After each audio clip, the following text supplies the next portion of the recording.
ಕರ್ತನ ಪರಿಶುದ್ಧ ನಾಮಕ್ಕೆ ಸ್ತೋತ್ರ ಉಂಟಾಗಲಿ. ಪ್ರಿಯ ದೇವರ ಮಕ್ಕಳೇ, ನೀವೆಲ್ಲರನ್ನೂ ಯೇಸು ಕ್ರಿಸ್ತ ನಾಮದಲ್ಲಿ ವಂದನೆ ಸಲ್ಲಿಸ್ತೀನಿ. ಎಲ್ಲರೂ ಹೇಗಿದ್ರ? ಇರುವಂಥ ಸ್ಥಳದಲ್ಲಿ, ದೂರದಲ್ಲಿದ್ದರು, ಸಮೀಪದಲ್ಲಿದ್ದರು, ಇರುವಂಥ ಸ್ಥಳದಲ್ಲಿ ದೇವರು ನಿಮ್ಮೆಲ್ಲರನ್ನೂ ಆಶೀರ್ವದಿಸಲಿ. ದಯವಿಟ್ಟು ಕ್ಷಮಿಸಿ, ಬಹಳ ದಿನಗಳಾಯಿತು ವಾಕ್ಯವನ್ನು ಹಾಕಿ. ಕೆಲವು ಕಾರಣಾಂತರದಿಂದ ಯೂಟ್ಯೂಬಲ್ಲಿ ವಾಕ್ಯ ಹಾಕೋಕ್ಕಾಗಿಲ್ಲ. ಆದ್ದರಿಂದ ಈ ಒಂದು ಮುಂಜಾನೆ ವೇಳೆಯಲ್ಲಿ ಭಾನುವಾರವಾಗಿದೆ. ಪ್ರತಿಯೊಂದು ದೇವರ ಮಕ್ಕಳು ಎದ್ದು ಸಭೆಗೆ ಹೋಗುವಂಥ ಒಂದು ದಿನವಾಗಿದೆ. ಆದ್ದರಿಂದ ಈ ಮುಂಜಾನೆ ವೇಳೆಯಲ್ಲಿ ಒಂದೇ ಒಂದು ವಾಕ್ಯವನ್ನು ಹೇಳಿ ನಿಮ್ಮ ದೇವರ ಸನ್ನಿಧಿಯಲ್ಲಿ ನಿಮ್ಮ ಹತ್ರ ಕೆಲವು ವಾಕ್ಯವನ್ನು ಮಾತಾಡೋಣ ಅಂತ ಆಲೋಚನೆ ಬಂದು ವಿಡಿಯೋನ ಬಿಟ್ಟಿದ್ದೀನಿ. ದಯವಿಟ್ಟು ತುಂಬ ಕಾರಣಾಂತರದಿಂದ ವಾಕ್ಯ ಬಿಡೋಕ್ಕಾಗಿಲ್ಲ, ಅದರಿಂದ ಕ್ಷಮಿಸಿ. ಈ ಮುಂಜಾನೆ ವೇಳೆ ದೇವರು ಕೊಟ್ಟ ಒಂದು ಆಲೋಚನೆ ಧ್ಯಾನಿಸೋಣ. ಪ್ರಿಯ ದೇವರ ಮಕ್ಕಳೇ, ಯೋಹಾನನ ಸುವಾರ್ತೆ 15ನೇ ಅಧ್ಯಾಯ 7ನೇ ವಾಕ್ಯ ತೆಗೆದಿರುವುದು. ನೀವು ನನ್ನಲ್ಲಿಯೂ ನನ್ನ ವಾಕ್ಯಗಳು ನಿಮ್ಮಲ್ಲಿಯೂ ನೆಲೆಗೊಂಡಿದ್ದರೆ ನೀನು ಏನು ಬೇಕಾದರೂ ಬೇಡಿಕೊಳ್ಳಿರಿ, ಅದು ನಿಮಗೆ ದೊರೆಯುವುದು. ಈ ಮುಂಜಾನೆ ವೇಳೆಯಲ್ಲಿ ಪ್ರಿಯ ದೇವರ ಮಕ್ಕಳೇ, ಅನೇಕ ಜನರು ಬೆಳಗ್ಗೆನೇ ಸಿದ್ಧವಾಗಿ ಚರ್ಚ್ಗೆ ಹೋಗ್ತಾ ಇದ್ದಾರೆ. ಸಭೆಗಳಿಗೆ ನಿಮಗೆ ಕೊಡಲ್ಪಟ್ಟಿರುವಂಥ ಒಂದು ಸಭೆಗೆ ಪ್ರತಿಯೊಬ್ಬರು ಹೋಗ್ತಾ ಇದ್ದಾರೆ. ಆದರೆ ಹೋಗುವಾಗ ದೇವ್ರ ವಾಕ್ಯ ಏನಿದೆ, ನೀವು ನನ್ನಲ್ಲಿಯೂ ನನ್ನ ವಾಕ್ಯವು ನಿಮ್ಮಲ್ಲಿಯೂ ನೆಲೆಗೊಂಡಿದ್ದರೆ. ಆಮೇನ್. ಪ್ರಿಯ ದೇವರ ಮಗುವೆ, ಈ ದಿನ ನಾವು ಸಭೆಗೆ ಹೋಗುವಾಗ ನಿನ್ನ ಹೃದಯದಲ್ಲಿ ಯಾರಿದ್ದಾರೆ? ಕ್ರಿಸ್ತನ ಇದ್ದಾನ ಅಥವಾ ಬೇರೆ ಏನಾದರೂ ಇದೆಯಾ? ಅದನ್ನು ನಾವು ಫಸ್ಟು ಪರಿಶೋಧನೆ ಮಾಡೋಣ. ಯಾಕಂದರೆ ದೇವ್ರ ವಾಕ್ಯ ನಮ್ಮಲ್ಲಿರುವಾಗ ನಮ್ಮಲ್ಲೊಂದು ಸಮಾಧಾನ ಇರುತ್ತೆ, ಕಳವಳ ಬರೋದಿಲ್ಲ. ಯಾರ ಜೀವಿತದೊಂದು ಕಳವಳ, ಯಾರ ಜೀವಿತದಲ್ಲಿ ಒಂದು ಟೆನ್ಷನು, ಯಾರ ಜೀವಿತದಲ್ಲಿ ಒಂದು ಹೋರಾಟ, ಯಾರ ಜೀವಿತದಲ್ಲಿ ಕಷ್ಟಗಳಿರುತ್ತೋ ಅವರ ಜೀವಿತದಲ್ಲಿ ಏನಾಗುತ್ತೆ, ವಾಕ್ಯಗಳು ಧ್ಯಾನಿಸೋದಿಲ್ಲ. ಈ ಮುಂಜಾನೆ ವೇಳೆಯಲ್ಲಿ ಪ್ರಿಯ ದೇವರ ಮಗುವೆ, ದೇವರ ವಾಕ್ಯ ನಿನ್ನಲ್ಲಿರುವುದೇ ಆದರೆ ನಿನ್ನ ಪ್ರಾರ್ಥನೆ ನಾನು ಹೊಂದಿದ್ದೇವೆ, ನನ್ನ ಪ್ರಾರ್ಥನೆ ದೇವರು ಕೇಳಿದ್ದಾರೆ, ಆ ಒಂದು ನಂಬಿಕೆ ತಿಳುವಳಿಕೆ ನಿನಗಿರುತ್ತೆ. ಹಲ್ಲೆಲೂಯಾ. ಯಾಕಂದರೆ ಮಾರ್ಕನ ಬರೆದ ಸುವಾರ್ತೆ 11ನೇ ಅಧ್ಯಾಯ 24ನೇ ವಾಕ್ಯ ನೋಡೋದಾದರೆ, ನಾವು ಯಾವುದಾದ್ರೂ ವಿಷಯ ಪ್ರಾರ್ಥನೆ ಮಾಡುವಾಗ ಅದನ್ನು ಹೊಂದಿದ್ದೇನೆಂದು ನೀವು ನಂಬಿರಿ. ನೀನು ನಂಬುವುದಾದರೆ ಈ ಮುಂಜಾನೆ ವೇಳೆ ದೇವರ ಮಹಿಮೆ ಕಾಣುವಿ. ಮುಂಜಾನೆ ಎದ್ದು ಪ್ರತಿಯೊಬ್ಬರು ಕುಟುಂಬ ಸಮೇತ ಕೆಲವರು ಸಿದ್ಧವಾಗಿ ಸಭೆಗಳು ಹೋಗ್ತಾ ಇದ್ದಾರೆ, ಪ್ರಾರ್ಥನೆಗೆ ಹೋಗ್ತಾ ಇದ್ದಾರೆ. ನಿಮ್ಮ ಪ್ರಾರ್ಥನೆ ಮನವಿ ಏನಿದೆ?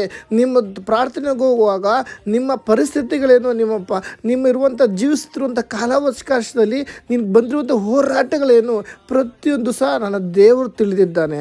ಆದರೆ ನೀನು ದೇವರ ವಾಕ್ಯ ನಿನ್ನಲ್ಲಿರುವುದೇ ಆದರೆ ನೀನು ಏನು ಬೇಕಾದರೂ ಬೇಡಿಕೊಳ್ಳಿರಿ, ಅದು ನಿಮಗೆ ದೊರೆಯುವುದು. ನೀನು ದೇವರ ವಾಕ್ಯ ನಿನ್ನಲ್ಲಿರುವುದಾದರೆ ಕ್ರಿಸ್ತನು ನಿನ್ನಲ್ಲಿರುವಾತನಾಗಿದ್ದಾನೆ. ಎಷ್ಟು ಜನ ನಂಬ್ತೀರಾ? ಈ ಮುಂಜಾನೆ ವೇಳೆಗೆ ಸಭೆಗೆ ಪ್ರತಿಯೊಬ್ಬರು ಹೋಗ್ತಾ ಇದ್ದಾರೆ. ಪ್ರತಿಯೊಬ್ಬರು ಹೋಗುವಾಗ ಒಂದು ಧೈರ್ಯದೊಂದಿಗೆ, ಒಂದು ಸಂತೋಷದಿಂದ ಹೋಗಬೇಕು. ಯಾಕಂದರೆ ನಾನು ಕ್ರಿಸ್ತನು ನನ್ನ ಸಂಗಡ ಇದ್ದಾನೆ, ನಾನು ಯೇಸು ಕ್ರಿಸ್ತನು ನನ್ನ ಸಂಗಡ ಇರುವಾಗ ಈ ಮುಂಜಾನೆ ವೇಳೆಯಲ್ಲಿ ವಾಕ್ಯವು ನನ್ನ ಸಂಗಡ ಇದೆ. ನಾನು ಆತ್ಮ ಭಾರದಿಂದ ದೇವರನ್ನ ಆರಾಧಿಸ್ತೀನಿ, ಸಂತೋಷದಿಂದ ನಾನು ದೇವ್ರನ್ನ ಆರಾಧಿಸ್ತೀನಿ. ಒಂದು ವಾರಗಳ ಕಾಲ ದೇವರು ಒಳ್ಳೆ ಆರೋಗ್ಯ ಕೊಟ್ಟಿದ್ದಾರೆ, ಬಲ ಕೊಟ್ಟಿದ್ದಾರೆ, ಈ ಲೋಕದ ಜೀವಿಸಲು ಕೃಪೆ ಕೊಟ್ಟಿದ್ದಾರೆ. ಹೌದಲ್ವಾ? ದೇವ್ರು ಮಾಡಿದ ಉಪಕಾರಕ್ಕೆ ಎಷ್ಟು ಸ್ತೋತ್ರ ಸಲ್ಲಿಸಿದ್ರು ಅಸಾಧ್ಯ. ಅದಕ್ಕಾಗಿ ಈ ಮುಂಜಾನೆ ವೇಳೆಯಲ್ಲಿ ಸಭೆಗೆ ಹೋಗುತ್ತದೆ ಪ್ರತಿಯೊಂದು ದೇವರ ಮಕ್ಕಳೇ, ನಿಮ್ಮೆಲ್ಲರೂ ದೇವರು ಆಶೀರ್ವದಿಸಲಿ. ಯಾಕಂದರೆ ದೇವರ ವಾಕ್ಯ ನಿಮ್ಮಲ್ಲಿರುವಾಗ, ನೀನು ದೇವರ ವಾಕ್ಯನಿರುವಾಗ ಯೇಸು ಕ್ರಿಸ್ತ ನಿನ್ನ ಸಂಗಡ ಇರುವ ಆತನಾಗಿದ್ದಾನೆ. ಪ್ರಿಯ ದೇವರ ಮಗುವೆ, ಅದಕ್ಕಾಗಿ ಇನ್ನೊಂದು ವಾಕ್ಯ ನೋಡುವುದಾದರೆ ಫಿಲಿಪ್ಪಿ ಬರೆದ ಪತ್ರಿಕೆಯಲ್ಲಿ 4:19, ಯೇಸುವಿನ ಮೂಲಕ ನಿಮ್ಮ ಪ್ರತಿಯೊಂದು ಕೊರತೆಗಳನ್ನು ಆತನು ನೀಗಿಸುವಂತನಾಗಿದ್ದಾನೆ. ನಿನ್ನ ಕೊರತೆಗಳು ಏನೇ ಇರ್ಬೋದು, ಈ ಮುಂಜಾನೆ ವೇಳೆಯಲ್ಲಿ ನೀನು ಸಂತೋಷದಿಂದ ಕ್ರಿಸ್ತನನ್ನು ಅಂಗೀಕರಿಸಿ ಜೀವನ ವಾಕ್ಯವನ್ನು ಧ್ಯಾನಿಸುವುದೇ ಆದರೆ ಈ ಒಂದು ಶುಭ ದಿನದಂದು, ಈ ಒಂದು ಆಶೀರ್ವದಿಸಲ್ಪಟ್ಟ ದಿನದಂದು ನಿನ್ನ ಜೀವಿತಕ್ಕೆ ಇರುವಂಥ ಇದುವರೆಗೂ ಇದ್ದಂಥ ಹೋರಾಟಗಳು, ಇದುವರೆಗೂ ಇದ್ದಂಥ ಬಲಹೀನತೆಗಳು, ಇದುವರೆಗೂ ಇದ್ದಂಥ ಕಷ್ಟಗಳು ನನ್ನ ದೇವರು ಬದಲಾಯಿಸಲು ಶಕ್ತನಾಗಿದ್ದಾನೆ. ಎಷ್ಟು ಜನ ನಂಬ್ತೀರಾ? ಈ ಭಾನುವಾರ ಹೋಗುವಾಗ ಪ್ರಾರ್ಥನೆಗೆ ಹೋಗೋ ಪ್ರಕಾರವಲ್ಲ. ನೀನು ಎಷ್ಟೇ ದುಃಖದಲ್ಲಿ, ಎಷ್ಟೇ ವೇದನೆ, ನೀನು ಪ್ರಾರ್ಥನೆಗೆ ಹೋಗ್ಬೋದು. ಪ್ರಾರ್ಥನೆ ಮುಗಿಸಿ ನೀನು ಬರುವಾಗ ಒಂದು ಬಿಡುಗಡೆ ಒಂದಿಗೆ ನೀನು ಬರಬೇಕು. ಇದು ಸಂತೋಷದೊಂದಿಗೆ ಬರಬೇಕು. ಕರ್ತನು ನನ್ನ ಸಂಗಡ ಇದ್ದಾನೆ, ಕರ್ತನು ಈ ದಿನ ನನ್ನ ಪ್ರಾರ್ಥನೆ ಕೇಳುವಾತನಾಗಿದ್ದಾನೆ, ಕರ್ತನನ್ನು ಬಲಪಡಿಸಿದ್ದಾನೆ, ಕರ್ತನು ಶತ್ರುನ ಹೋರಾಟದ ಬಿಡಿಸಿದ್ದಾನೆ. ಆ ಒಂದು ನಂಬಿಕೆ ನಿಮಗಿರಬೇಕು ಪ್ರಿಯ ದೇವ್ರ ಮಗುವೆ.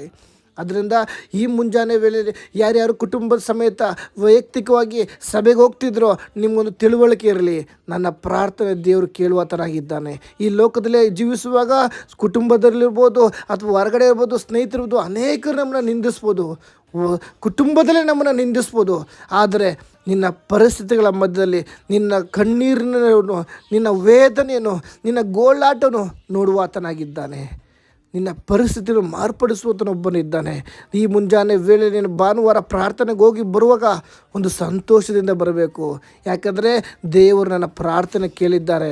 ಕ್ರಿಸ್ತ ಯೇಸುವಿನ ಮೂಲಕ ನನ್ನ ಪ್ರತಿಯೊಂದು ಕೊರತೆಗಳನ್ನು ಆತನು ನೀಗಿಸಿದ್ದಾನೆ. ಹೌದು, ಈ ದಿನ ನೀವು ನನ್ನಲ್ಲೂ ನನ್ನ ವಾಕ್ಯವು ನಿಮ್ಮಲ್ಲೂ ನೆಲೆಗೊಂಡಿದ್ದರೆ ನೀವು ಏನು ಬೇಕಾದರೂ ಬೇಡಿಕೊಳ್ಳಿರಿ, ಅದು ನಿಮಗೆ ದೊರೆಯುವುದು. ಏಸಪ್ಪ, ಈ ರೀತಿ ವಾಕ್ಯ ಬರೆಯಲ್ಪಟ್ಟಿದೆ. ಈ ವಾಕ್ಯದ ಪ್ರಕಾರ ನಾನು ಜೀವಿಸಿದ್ದೇನೆ. ನಿನ್ನ ವಾಕ್ಯ ನನ್ನಲ್ಲಿದೆ. ನಿನ್ನ ವಾಕ್ಯ ನನ್ನಲ್ಲಿರುವಾಗ ಪ್ರಿಯ ದೇವರ ಮಗುವೆ, ಈ ಕೀರ್ತನೆ ವಾಕ್ಯ ನೋಡುವುದಾದರೆ ಕೀರ್ತನೆ ಬರೆದ ಪುಸ್ತಕದಲ್ಲಿ 2ನೇ ಅಧ್ಯಾಯ 1ನೇ ಅಧ್ಯಾಯ 2ನೇ ವಾಕ್ಯ, ಯಾವನು ಯೆಹೋವನ ಧರ್ಮಶಾಸ್ತ್ರದಲ್ಲಿ ಆನಂದ ಪಡುವನೋ ಅದನ್ನೇ ಹಗಲಿರುಳು ಧ್ಯಾನಿಸುವನು ಧನ್ಯನು.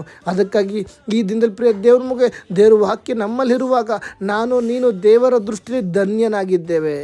ಎಷ್ಟೋ ಪರಿಸ್ಥಿತಿಗಳು ಬರುತ್ತೆ, ದುಃಖಗಳು, ವೇದನೆಗಳು, ಕಣ್ಣೀರು, ಗೋಲಾಟ ಬರುತ್ತೆ. ಸ್ವಾಮಿ ಹೇಳಿಲ್ವಾ, ಈ ಲೋಕದಲ್ಲಿ ಜೀವಿಸುವಾಗ ನಿಮಗೆ ಕಷ್ಟಗಳು, ಸಂಕಟಗಳು ಎಲ್ಲ ಉಂಟು, ಆದರೆ ನೀವು ಧೈರ್ಯದಿಂದ್ರಿ, ನಾನು ಈ ಲೋಕವನ್ನೇ ಜಯಿಸಿದ್ದೇನೆ. ಹೌದಲ್ವಾ ಪ್ರಿಯ ದೇವರ ಮಕ್ಕಳೇ, ಈ ಮುಂಜಾನೆ ವೇಳೆ ನೀವು ಆರಾಧನೆಗೆ ಹೋಗುವಾಗ ಸಂತೋಷದಿಂದ ಹೋಗಿ ಸಂತೋಷದಿಂದ ಬನ್ನಿ.